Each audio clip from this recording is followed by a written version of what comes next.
such as the political economy of the larger society or the structure or organization of schools.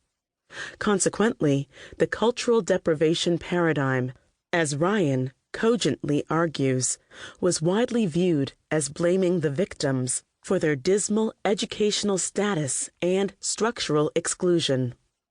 The cultural deficit paradigm still casts a long shadow on the American educational landscape, is internalized by many teachers, and results in low teacher expectations and uninspiring teaching in many inner-city classrooms populated heavily by African American and Latino students. A group of pioneering scholars constructed the cultural difference paradigm in the 1970s and 1980s to critique and provide an alternative to the cultural deficit paradigm. These scholars included Stephen S. Barretts and Joan C. Barretts, Manuel Ramirez and Alfredo Castañeda, Ronald Edmonds, A. Wade Boykin, and Barbara A. Sizemore.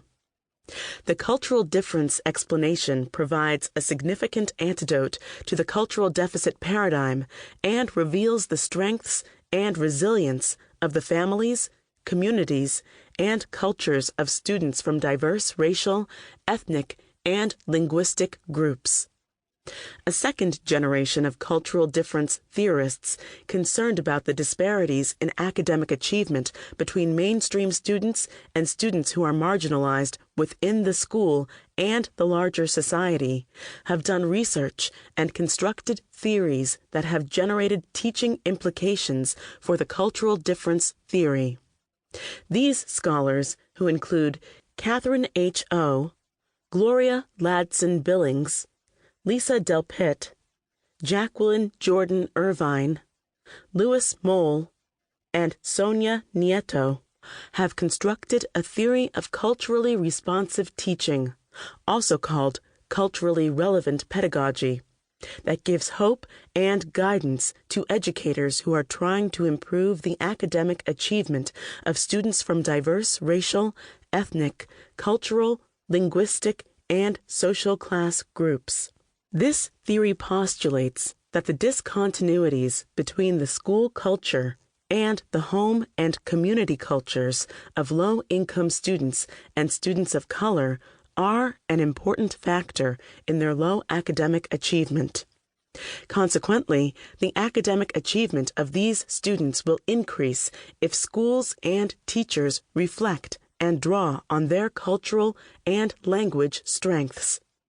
Django Paris and H. Sami Alim, who represent a new generation of cultural difference scholars, respectfully build upon and extend the pioneering work of scholars such as Gloria Ladson Billings and Geneva Gay. Paris and Alim maintain that culturally responsive pedagogy is necessary but not sufficient and should be extended.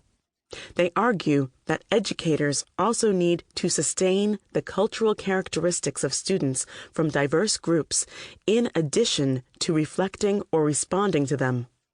They call this concept culturally sustaining pedagogy. As one of the progenitors of culturally responsive teaching, Geneva Gay's work is widely cited and influential in nations around the world. As this informative, engaging, incisive, and popular book exemplifies, she is also one of its most respected and eloquent voices.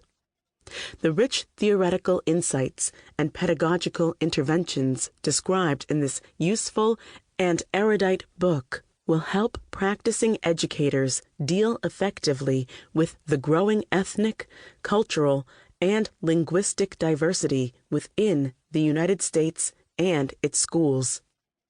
Although students in the United States are becoming increasingly diverse, most of the nation's teachers are white, female, and monolingual.